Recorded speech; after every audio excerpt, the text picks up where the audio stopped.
Welcome to the TWIML AI podcast. I'm your host, Sam Charrington.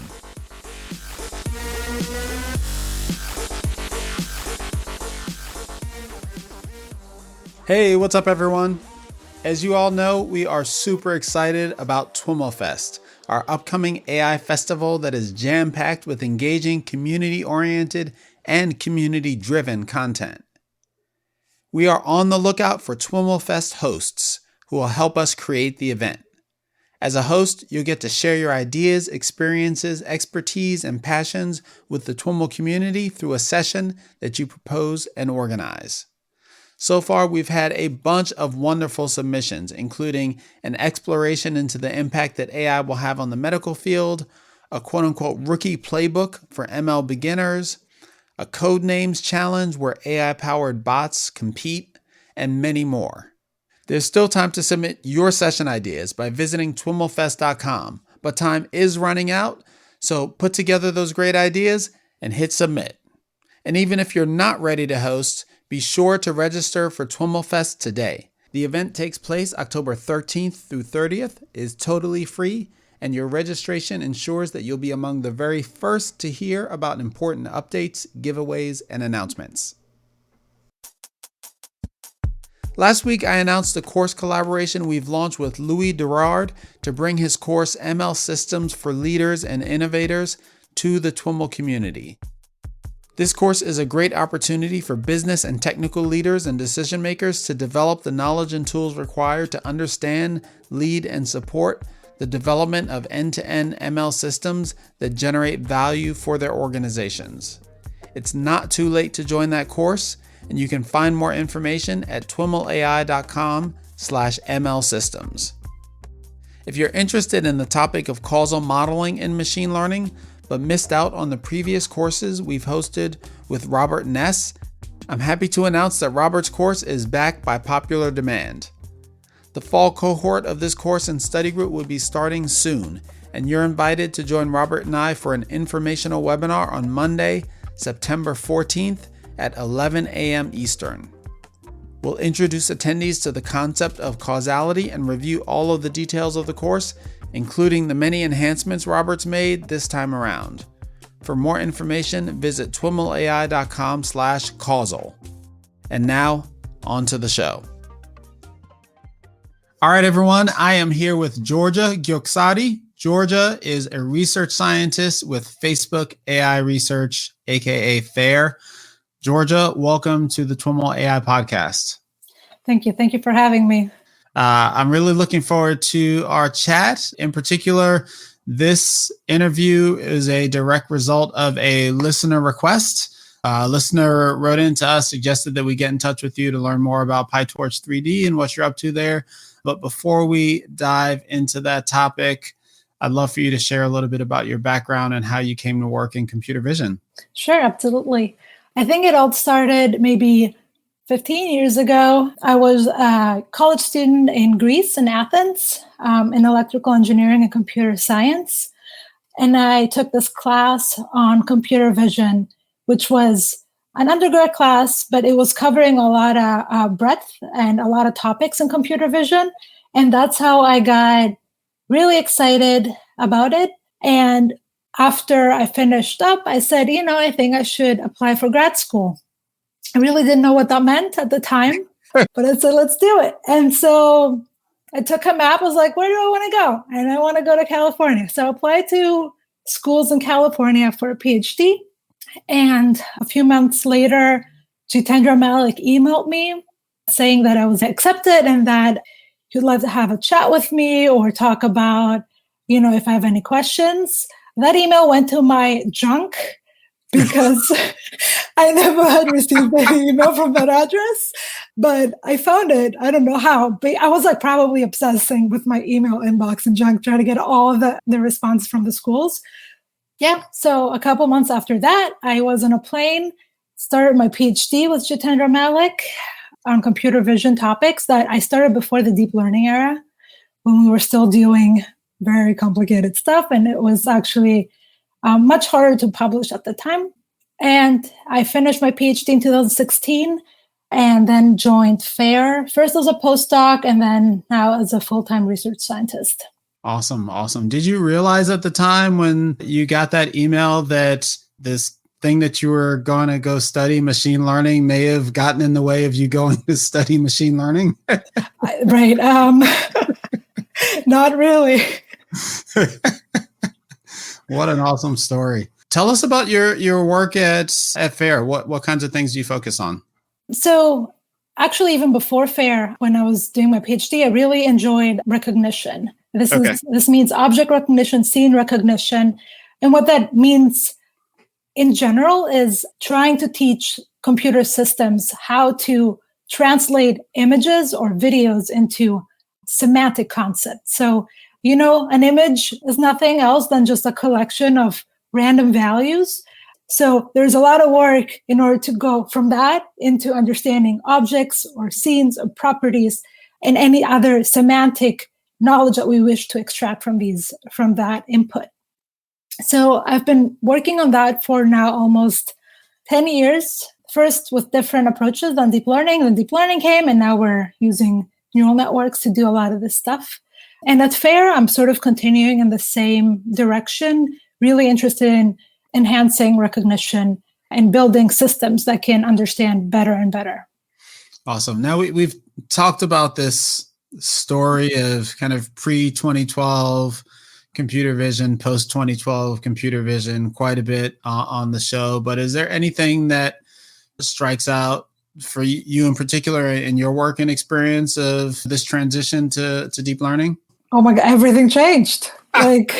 Everything. So, before 2012, the predominant way of doing object recognition was with models that we call DPMs, deformable part models, I think. Mm-hmm. Yes.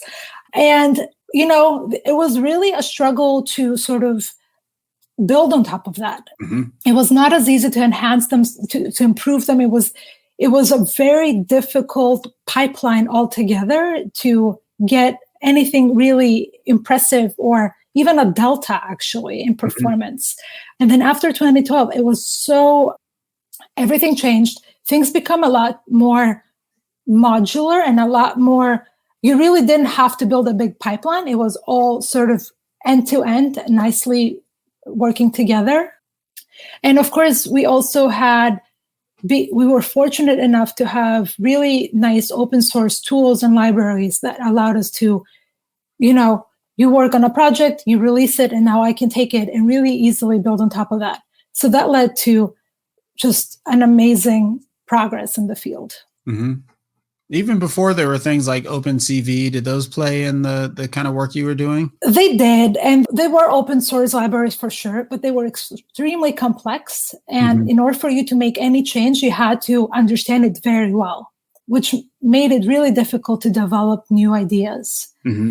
That was my experience. Maybe some of the audience will disagree, but I remember reading very complex papers on graph inference and all these things that really didn't end up doing a lot of, they didn't contribute to a lot of improvements, but we were trying our best. Yeah. Awesome. So tell us a little bit about PyTorch 3D.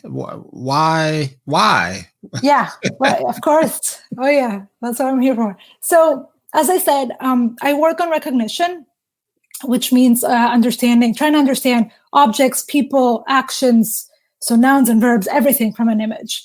And if you really look into what recognition has done in the past few years, is it has really, and it's tremendous, the progress that we've seen, but our models make predictions on a 2D plane. So they treat as if the whole world is projected on 2D. And now we can mark with a 2D bounding box, there's a person here, there's a dog here, or this person is running, but it's all in the 2D plane.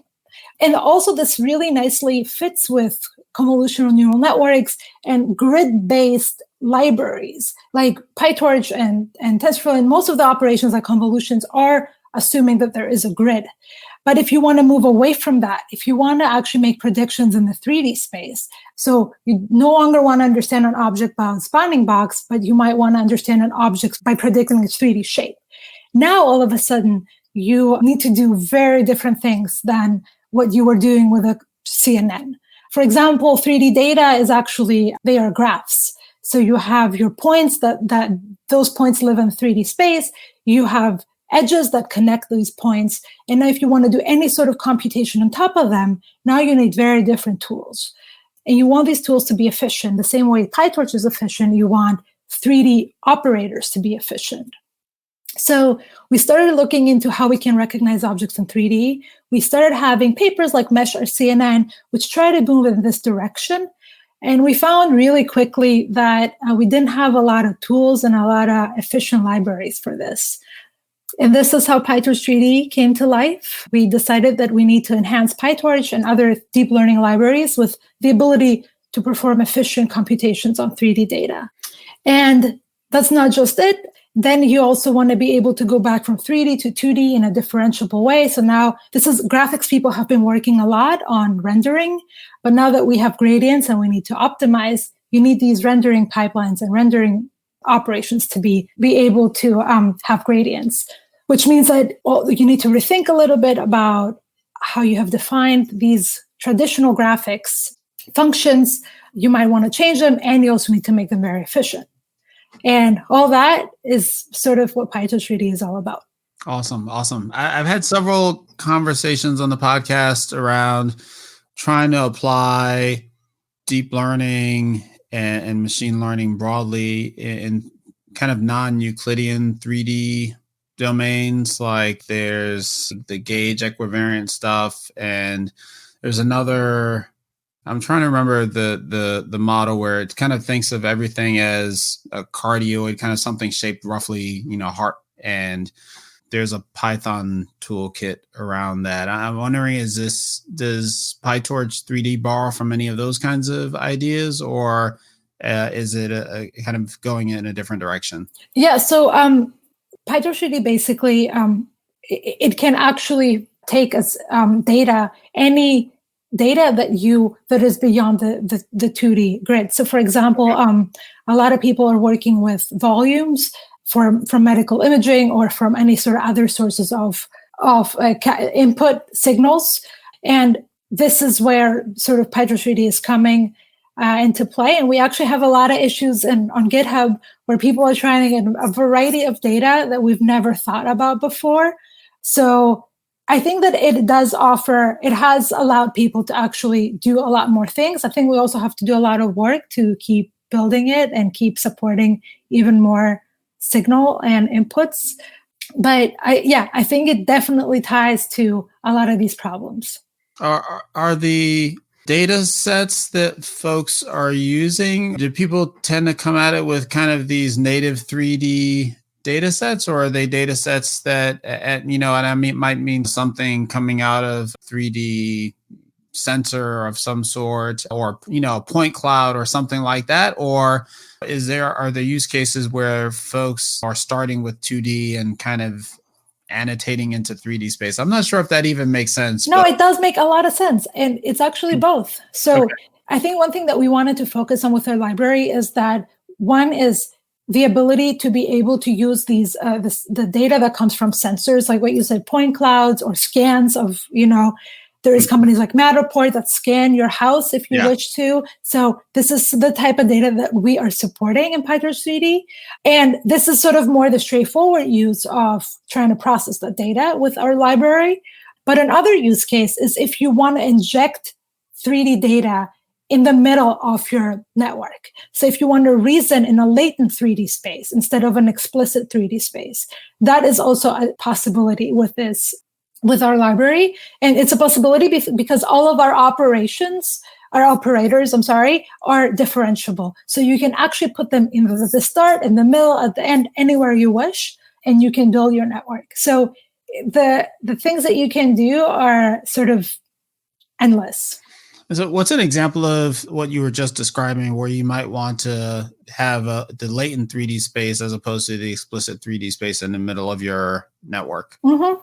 There is a lot of applications that require this. And we actually had a paper in this recent CVPR 2020, which was joint work with our intern at the time, Olivia Wiles, and Rick Zaleski and Justin Johnson, where the problem that we wanted to tackle is novel view synthesis. So I give you an input image, and you want to hallucinate or think, or actually the computer wants to hallucinate what the scene will look like if you turn around or if you move straight, which means that you have to generate new images that are geometrically and semantically consistent with your initial view. So walls need to be, vertical, the lines need to be straight. So objects might get unoccluded, so you actually need to complete them. So it's a very difficult task.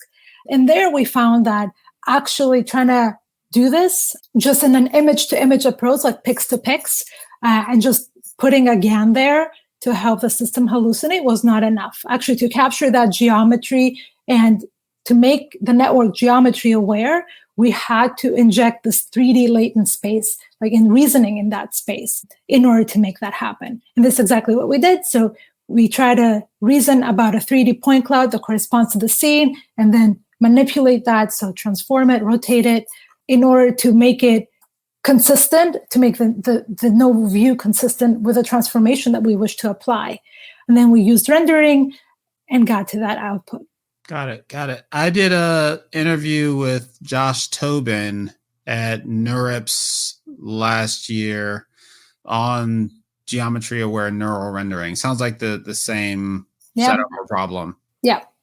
I think that it's a space that is growing. There is a lot of excitement in the field about the potential. There is some recent work also. I don't know if you've seen NERF. They're able to sort of generate beautiful continuous scenes from just 2D images. And again, you need to use to reason in 3D and render back differentiably. So I think it's one of the exciting fields to be working on right now in computer vision and AI. Mm-hmm. Are we at the point where we're starting to see commercial use cases of this, or consumer-facing use cases of this kind of thing, or is Facebook using it? Like, how mature is it, or how far are we from, seeing those kinds of uses?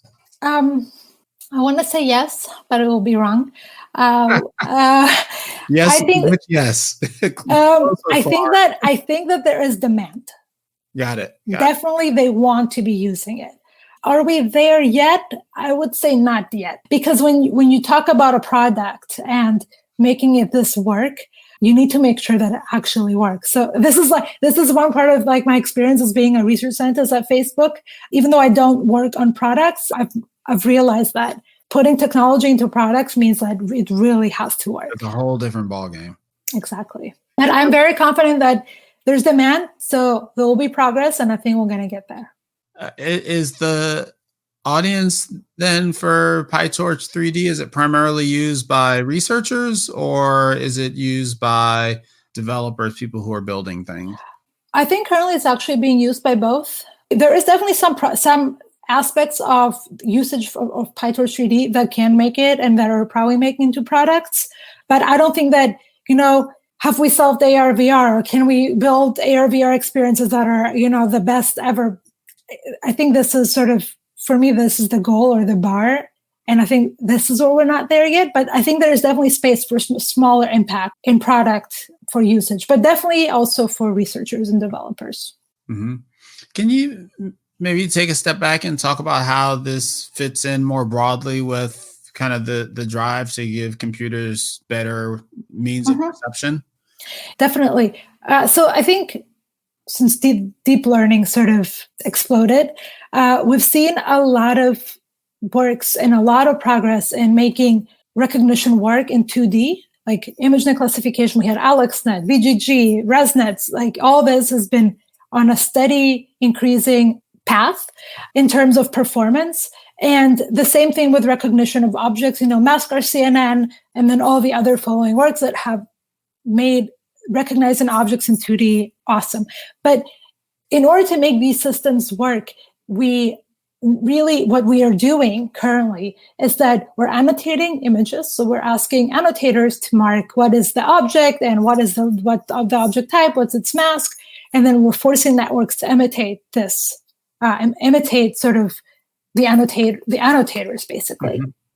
So 3D might be a way out of this. So, because if we can manage to reason in 3D, then we can actually understand objects more naturally. So I try not to bring a lot of parallelism to how humans learn, because I don't think that what we do currently is very similar to that. But how did you learn what an object is? So you were grabbing objects a lot and you were rotating them and you were looking at them from different viewpoints. And that allowed you to have an understanding of consistency and boundaries and also semantics at the same time. So if I show you an object that you've never seen before, you will probably still recognize what it is or what the mask is, even though you might not be able to classify it. This is something that we can do today. But maybe through 3D, which is a more natural space to reason, we can expand our recognition ability. I don't know if that makes sense. It's a big bet, but it's sort of the hope. I'm hearing that as, we've made a lot of progress in 2D, but 2D is kind of fundamentally you've tossed away a lot of information, and it's not just a lot of information in terms of bits. It's a lot of information in terms of the semantics of the objects themselves, and you're theorizing that by using that information or building systems that can take advantage of that information, those systems will be, I think what you're saying is not just maybe more accurate, but more closer to what we might think of as intelligent. Like they're making, they're solving tasks based on something more fundamental. Exactly. I think, you said it very well.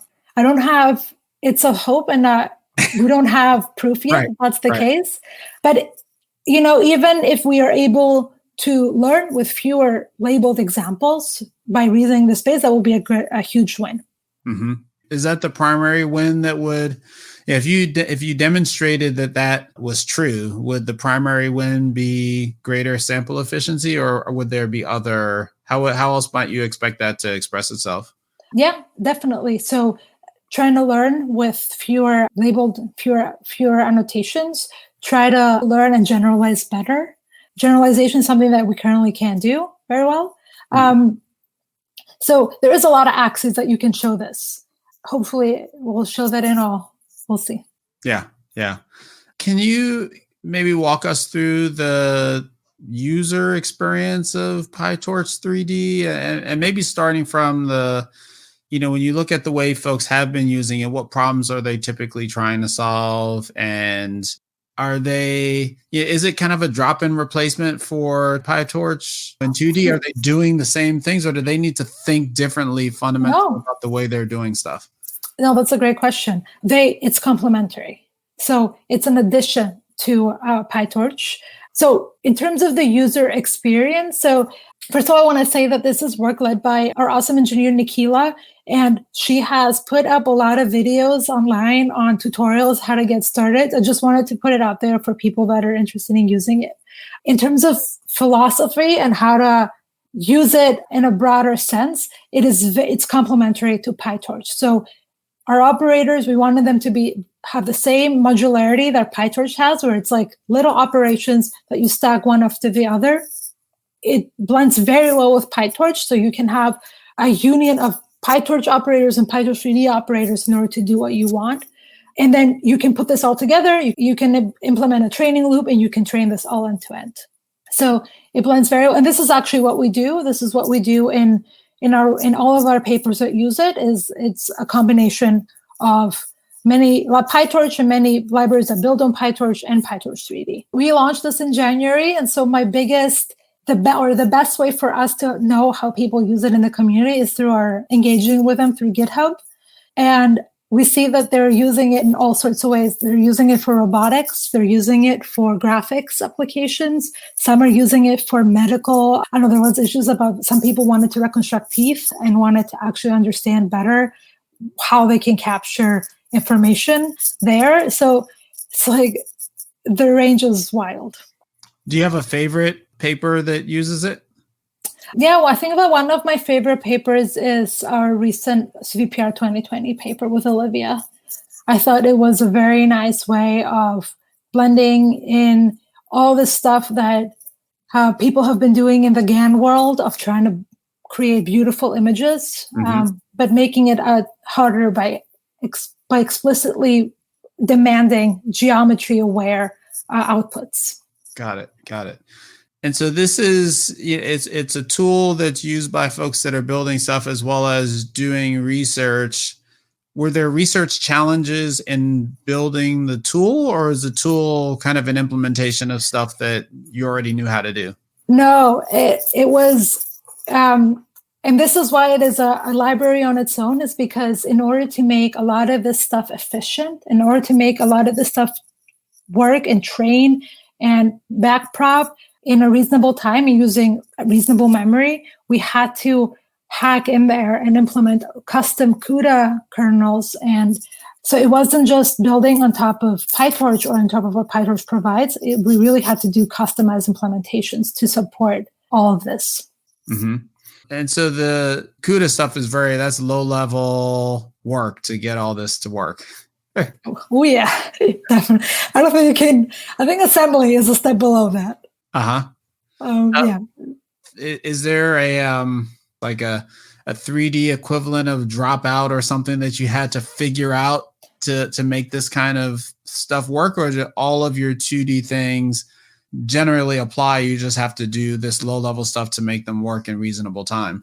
So both of them were example cases. So in some it was things that you could already know how to do with other implementations, like with using PyTorch, for example, but then it would take just an incredible amount of time. So for example, in our Measure CNN paper, I'll calculate it that without PyTorch 3D, a network that I trained in 3 hours would probably take me 2 weeks.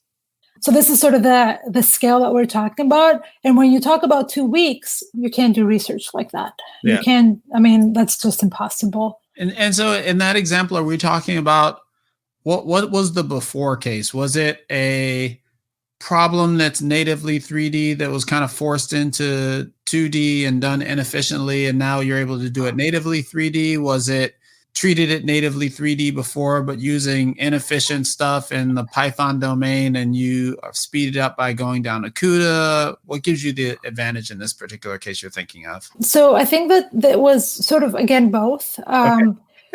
But yeah, so it was just the fact that a lot of the existing implementations were not meant to be for the type of data that we had. So immediately become inefficient. It's not easy to apply existing operators. And it was also the fact that the scale that we were talking about. So our graphs are very big. So you really need to make sure that you have very optimized implementations for that. And then I also wanted to mention that there was, for our differentiable render, which is also in 3D, in PyTorch 3D, there it was not a matter of that stuff that you couldn't do with naively. So you had to actually write your own custom stuff in order to make the rendering pipeline differentiable. Mm-hmm. We talked a bit about graph here as being fundamental to working in 3D.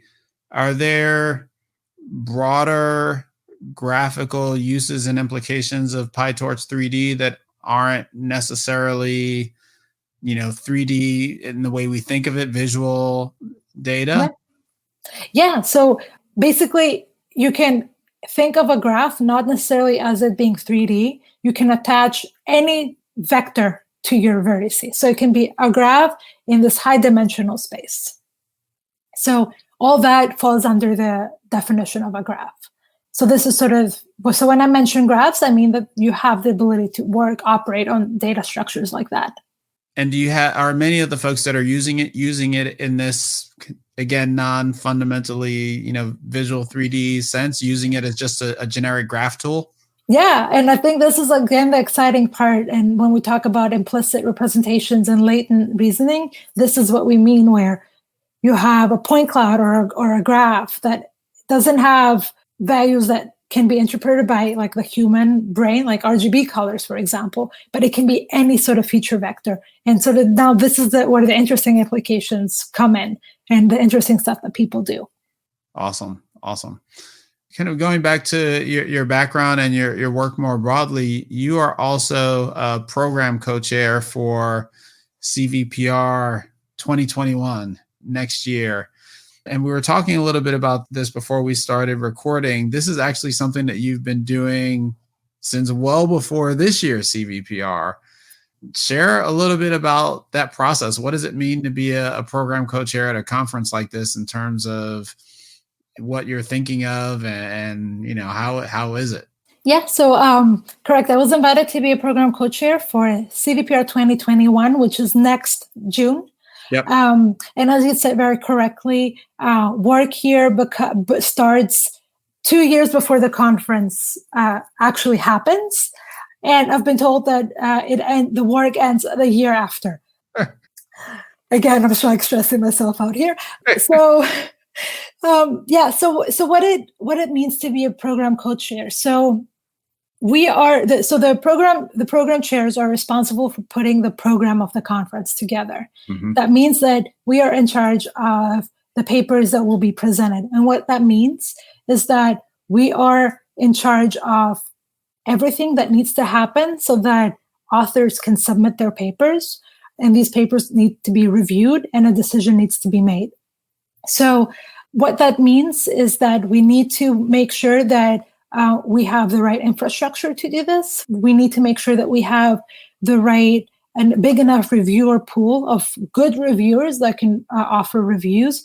And we also need to have a pool of area chairs. These are sort of the people that take a batch of papers and they are in charge of making sure reviewers do their job and that a decision is made after discussion and after discussing with other area chairs and with reviewers as well.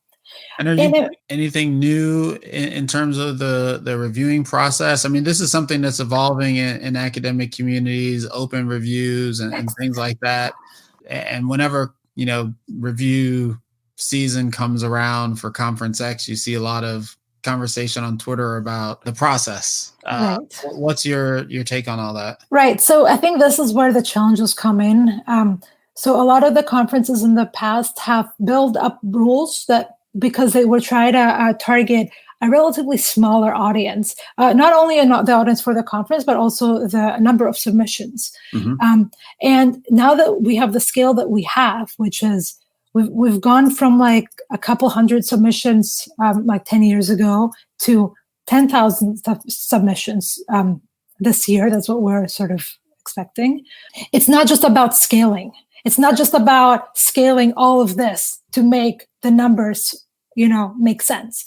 That doesn't work. So we need to rethink a lot about our procedures and what we do. And we need to make sure that while we harvest all the positive from a growing community, that we're also cognizant of the negatives. And there's a lot of negatives. So we need to be able to foresee and have rules in place in order to deal with those issues. Mm-hmm. This is something that we've seen larger conferences like NeurIPS, for example, have to grapple with over the past couple of years, including, changing the name of the conference. Correct. I mean, I think this is, for me, the biggest challenge is how to make it into, other than making this all the process be a success, is how can we ensure that everybody feels good being here. Mm-hmm.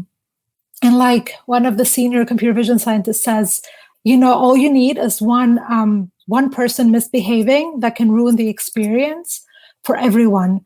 And when you have 7,000 people in a conference, the chances of that happening are much, much bigger. Mm-hmm. So this is a big challenge. And are you planning for it to be an in-person conference? I think that at this point, we're aware that in the best case, it might be hybrid, but probably it's going to be a virtual conference. In June 21. Wow. Yeah. Awesome. Yeah. Cool. Well, it's been wonderful speaking with you. Any other parting thoughts on PyTorch or CVPR or any of the other things you've been working on? As I said, I think it's an exciting field to be in its exciting direction, the direction of 3D to be working on right now. So I'm hoping that, the bet that we just talked about, like, can 3D help us recognize better? Like, I hope to see more results in this direction. And, if somebody is thinking out there, what should I work on? Like, what are the good problems to work on? I think this is a good problem to work on. And in terms of community and us, existing together peacefully, I hope that we all can figure this out. It's going to be a collective effort. So, yeah. In terms of that previous point you made, problems to work on, are there more granular or specific directions that you might suggest to someone who, hey, I like computer graphics and 3D and machine learning? What specifically needs to be addressed that you think are kind of ripe opportunities for folks to jump into? Yeah, I think that one of the unsolved problems right now is doing this at a large scale and from in the wild data. So, take the millions of images that we have in our databases, and how can you make 3D, either predicting in 3D or reasoning in 3D space, contribute there in whatever downstream task that you wish. So I think this is one of the biggest challenges, making this work in the wild and making this work large scale, the same way that we've seen 2D problems benefit from this large scale training. Mm-hmm. Awesome. Well, Georgia, thanks so much for chatting with us about what you're up to. No, thank you for having me and for listening to me. Thank you. All right, everyone, that's our show for today. To learn more about today's guest or the topics mentioned in this interview, visit TWIMLAI.com. Of course, if you like what you hear on the podcast, please subscribe, rate, and review the show on your favorite podcatcher. Thanks so much for listening, and catch you next time.